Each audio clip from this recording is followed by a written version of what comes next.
Let's make black bean smash burgers. If you guys love black bean burgers or veggie burgers, this is one worth trying. So first you're gonna use a can of black beans and drain them, and you're gonna cook them in a pan or bake them in an oven to dehydrate them. You basically just want them cooked for about 10 minutes, so it looks like that. Then you're gonna add them to a food processor with some breadcrumbs, and this is gonna help bind it, right? So once you mix that all up, you're gonna add some tomato paste for color, and then you're gonna add a binder, which is about a flax egg, to this.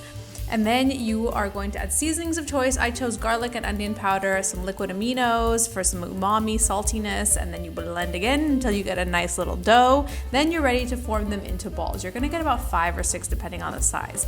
Next is the cheese mix. So you add this with some water and you just cook it up until voila, it looks like runny instant cheese. Yum. Put that aside because now it's time to cook these smash burgers.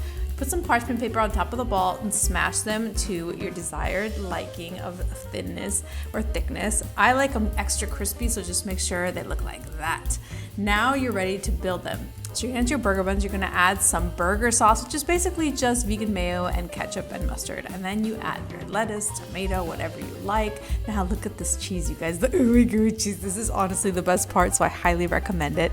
And then you just keep layering on that patty, add some more vegan cheese, grilled onions, you gotta have the grilled onions, and then your burger, voila, you are ready to enjoy. Please tell me if you're gonna try this.